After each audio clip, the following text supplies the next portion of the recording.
Hi, Harry.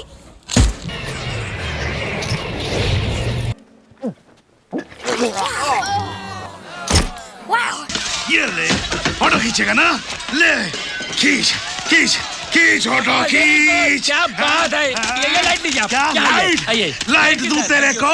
ये ले छट उठाइए। अरे क्या ये ले टप आ गया। हे गाइस, कॉमिक वर्स के एक और एपिसोड में आप सभी का स्वागत है। तो दुनिया में हर एक चीज का कोर होता है, मतलब एक ऐसा इंग्रेडिएंट जो पूरे माल का मेन हीरो हो, जैसे राजमा चावल में राजमा, गाजर के हलवे में गाजर या बटर चिकन में चिकन। और इन सब के बिना जो भी आइटम आप बना रहे हो वो बन ही नहीं सकता। बन तो जाएगा लेकिन वो बात ही नहीं रहेगी। तो वैसे ही कुछ बड़ी बड़ी मूवीज या मूवी फ्रेंचाइजी हैं जिनकी पहचान ही उनका ये एक या दो मेन कैरेक्टर्स हैं। तो अगर उन्हें निकाल दिया जाए तब भी क्या ये मूवीज वैसी ही लग सकती हैं? तो कॉमिक वर्स से मैं हूं मोहित और आज हम बात करेंगे कि क्या पायरेट्स ऑफ द कैरिबियन और फैंटास्टिक बीस्ट सीरीज बिना जॉनी डेप के वर्क कर सकती हैं?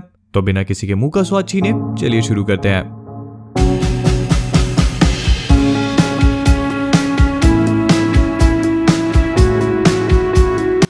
पिछले कुछ टाइम में एम्बर हर्ड और जॉनी डेप के बीच में जो भी डोमेस्टिक वायलेंस और कोर्ट वगैरह की लड़ाई चल रही है उसके बारे में हर कोई जानता है और आगे जाके इसमें नतीजा जो भी निकले, फिलहाल हम फैंस के लिए स्थिति ये है कि जॉनी डेप सर को उनकी दो सबसे बड़ी franchise Pirates of the Caribbean और फैंटास्टिक बीस्ट में से हटा दिया गया है। अब टेक्निकली पायरेट्स के नेक्स्ट पार्ट में उन्हें कास्ट किया ही नहीं गया था तो उसे निकालना नहीं बोलेंगे, लेकिन फिर भी जॉनी डेप को ना कास्ट करने के रीजंस रोज सुबह सूरज के निकलने जैसे ऑब्वियस है। फिर भले डिज्नी वाले से रिबूट की शक्ल देके नए कैरेक्टर्स ही क्यों ना कास्ट कर ले। और वहीं दूसरी तरफ फैंटास्टिक बीस्ट का थर्ड पार्ट तो ऑलरेडी प्रोडक्शन में था जब उन्होंने जॉनी डेप को स्टेप डाउन करने के लिए बोला। और हालांकि फैंटास्टिक बीस्ट की लास्ट मूवी हम ऑडियंस को कुछ खास पसंद नहीं आई थी, लेकिन इस बात पे हर कोई एग्री करेगा कि डेप इस मूवी की सबसे अच्छी चीजों में से एक थे। तो अब सवाल ये है कि क्या जॉनी डेप के जाने से ये दोनों बड़ी बड़ी फ्रेंचाइजी काम कर सकती हैं, हमें वही वाली फील दे सकती हैं? अगर मैं सबसे पहले बात करूं पायरेट्स ऑफ द कैरिबियन की, तो पहली मूवी से ही जब हमने जॉनी डेप के कैरेक्टर कैप्टन जैक स्पैरो को स्क्रीन पे एंटर करते हुए देखा तभी समझ में आ गया था कि बंदा कुछ अलग है। और उस सीन से लेकर पूरी मूवी तक जैक का कैरेक्टर इस मूवी को बांध के रखता है। मूवी की स्टोरी भले उसके आसपास ना घूमती हो, लेकिन Curse of the Black Pearl को एक एवरेज मूवी से ब्लॉकबस्टर में ट्रांसफॉर्म कैप्टन जैक स्पैरो ने किया। या मैं कहूं कि जॉनी डेप के परफॉर्मेंस ने, उनके चलने से लेकर डायलॉग्स बोलना, इनफैक्ट हर एक छोटे से छोटा फेशियल टिक तक एक एक चीज इतने परफेक्टली एग्जीक्यूट की गई कि कोई सोच भी नहीं सकता। फिर इसके नेक्स्ट पार्ट में डिज्नी वालों ने इस पे कॉमिक अप्रोच ली और मूवी को थोड़ा सा ब्राइट बना के इसमें over the top action sequences add करे जो सिर्फ और सिर्फ कैप्टन जैक स्पैरो पे ही फोकस्ड रहे। फिर चाहे वो इस डंडे पे बंधे दौड़ना हो या इस जाइंट व्हील पे तलवारबाजी करना। एंड लेट्स बी ऑनेस्ट, अगर जैक स्पैरो के अलावा और कोई भी कैरेक्टर इनमें होता तो ये सीक्वेंसेस बिल्कुल ही बकवास और फीकी लगती। मगर जॉनी डेप ने इन कभी रिमोटली भी पॉसिबल ना होने वाली सीक्वेंसेस को भी पूरी तरह से बिलीवेबल बनाया। और ऑडियंस के इस रिस्पॉन्स को डिज्नी वालों ने भी बहुत क्लियरली सेंस करा, क्योंकि उन्होंने सेकंड और थर्ड पार्ट का मेन फोकस हमेशा कैप्टन जैक स्पैरो पे ही रखा और बाकी के जितने भी कैरेक्टर्स थे वो सपोर्टिंग रोल में ही थे।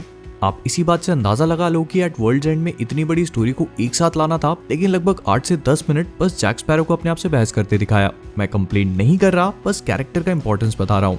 और इसी सेम चीज को मूवी के को-स्टार्स ऑरलैंडो ब्लूम और कीरा नाइटली ने भी सेंस कर लिया और फ्रेंचाइजी छोड़ दी। बट डिज्नी ने इनके बिना ही और आगे के भी पार्ट्स बनाए जिनमें कैप्टन जैक स्पैरो पे पहले से भी ज्यादा फोकस डाला और Penelope Cruz, Ian McShane, Geoffrey Rush और हेवियर बार्डम जैसे धुरंधर एक्टर्स होने के बाद भी ये फिल्म्स ओरिजिनल ट्रिलॉजी वाला कमाल नहीं कर पाई, क्योंकि ना तो ऑडियंस को वैसा फील आया और ये भी समझ में आने लगा कि डिज्नी वाले बस कैप्टन जैक स्पैरो को आगे करके पैसा छापना चाह रहे हैं, लेकिन ना तो दूसरे कैरेक्टर्स विलियम और एलिजाबेथ टर्नर जितने कनेक्टेड फील हुए और ना ही वो जैक को सही तरीके से सपोर्ट कर पाए। एंड ये समझ में आ गया कि भले कैप्टन जैक स्पैरो इन मूवीज की जान हो, लेकिन बिना एक प्रॉपर सपोर्टिंग कास्ट के वो भी एक लिमिट तक ही मूवी को चला सकता है। बट यहाँ पे इससे भी बहुत बड़ी एक प्रॉब्लम है। ऑन स्ट्रेंजर टाइड्स के बाद की दोनों ही मूवीज कैप्टन जैक स्पैरो के कैरेक्टर पे इतना हेवीली फोकस थी कि सब कुछ उसी से कनेक्टेड था। उसने किससे प्यार किया, बचपन में किससे दुश्मनी करी, और भी चीजें थी, लेकिन मेनली डिज्नी वाले जैक के कैरेक्टर को एस्टैब्लिश करने पे इतना फोकस थे कि वो किसी और पे ध्यान ही नहीं दे पाए। एंड अब उनकी पूरी पायरेट्स फ्रेंचाइजी का फेस बन चुका है। एक बार सोचो, समुद्री लुटेरे और उनके एडवेंचर्स, इसे लेके वो कितना बड़ा यूनिवर्स क्रिएट कर सकते थे, लेकिन सब कुछ सिर्फ जैक स्पैरो पे आके अटक गया, जो बिल्कुल भी पूरी चीज नहीं थी। अगर वो इस कैरेक्टर के साथ कंटिन्यू करते और हर 1-2 साल में हमें नए एडवेंचर्स के साथ मूवीज देते रहते, लेकिन अब इस पूरी फ्रेंचाइजी को रिबूट करके नए कैरेक्टर्स को लाना है, मतलब जीरो से दोबारा स्टार्ट करना। बस ऑडियंस के पास कंपेयर करने के लिए एक बहुत ही लंबा स्केल होगा। फिर चाहे मार्गरेट रॉबी आ जाए या आमिर खान, पब्लिक तो कंपेयर करेगी ही। फिर नेक्स्ट अगर मैं फैंटास्टिक बीस्ट की बात करूं, अरे हाँ, यहाँ पे फैंटास्टिक बीस्ट को लेके स्पॉइलर होंगे तो थोड़ा सा ध्यान रखना। तो यहाँ पे WB वालों को इतनी ज्यादा दिक्कत नहीं होने वाली। उसका सबसे पहला रीजन है खुद ग्रिंडेलवाल्ड का कैरेक्टर। पहली movie Fantastic Beast and Where to Find Them के एंड में हमें ये पता चला कि ग्रेव्स नाम का कैरेक्टर जिसे कॉलिन फेरल ने प्ले किया था वो एक्चुअली में विजर्डिंग वर्ल्ड का एक बहुत ही खतरनाक डार्क विजर्ड गेलेट ग्रिंडेलवाल्ड है, बिल्कुल वोल्डेमॉर्ट जैसा या फिर उससे भी ज्यादा पावरफुल। मैं इस बारे में किसी और वीडियो में बात करूंगा कि दोनों में से ज्यादा स्ट्रॉन्ग कौन है, लेकिन फिलहाल के लिए हम लोग ग्रिंडेलवाल्ड पे स्टिक करते हैं। बट इतना पावरफुल होने के बाद भी ग्रिंडेलवाल्ड का कैरेक्टर इस मूवी में एक गुंडा ही फील हुआ। उसकी ट्रू स्ट्रेंथ हमने सीक्वल में देखी, लेकिन ये बात सोचने पे मजबूर कर देती है कि अगर ग्रिंडेलवाल्ड इतना पावरफुल था तो उसने फर्स्ट पार्ट में अपनी पावर्स क्यों नहीं यूज करी। ऑफ कोर्स लोग शक करते, लेकिन कोई ये थोड़ी ना सोच सकता था कि डॉक्टर जैकाल ही सम्राट किल्विश है। बट चलो सीक्वल में ही सही हमने ग्रिंडेलवाल्ड की पावर्स का डेमो तो देखा, और भले ही कैरेक्टर आने वाले पार्ट्स के लिए कितना भी इंपॉर्टेंट क्यों ना हो, फैक्ट ये है कि जो भी कांड इसने फर्स्ट पार्ट में किया उसके चलते इसे प्ले करने वाले एक्टर को आसानी से चेंज किया जा सकता है। बस ये बोल के कि जॉनी डेप का फेस भी कॉलिन फेरल के जैसे ग्रिंडेलवाल्ड का रियल फेस नहीं था, और क्योंकि मूवी में ऑलरेडी इतने सारे कैरेक्टर्स थे तो ऑडियंस वैसे भी इनसे इतना जुड़ नहीं पाई है अभी तक। लेकिन नेक्स्ट पार्ट से जब एल्बस डंबलडोर और ग्रिंडेलवाल्ड की केमिस्ट्री एक्सपोज होगी और सबको पता चलेगा कि इनके बीच का दोस्ताना कितना गहरा था, तब बेहतर यही है कि ग्रिंडेलवाल्ड अपने परमानेंट फेस में हो। आमतौर पे मूवीज का ना चल पाना स्टूडियो के लिए प्रॉब्लमैटिक होता है, लेकिन इस केस में WB वालों के लिए काम का निकला, क्योंकि वो अपने की कास्ट को चेंज करने की लिबर्टी ले सकते हैं बिना बैकलैश की परवाह किए। वो अलग बात है कि उन्हें एक्वामैन 2 में एम्बर हर्ड की कास्टिंग को लेकर ऑलरेडी गालियां सुननी पड़ रही हैं, लेकिन वो अलग मैटर है। तो फैंटास्टिक बीस्ट की बड़ी cast, not so successful movies और इनकम्प्लीट स्टोरी लाइन्स के कारण इस मूवी में इतनी फ्लेक्सिबिलिटी है कि जॉनी डेप को रिप्लेस किया जा सके।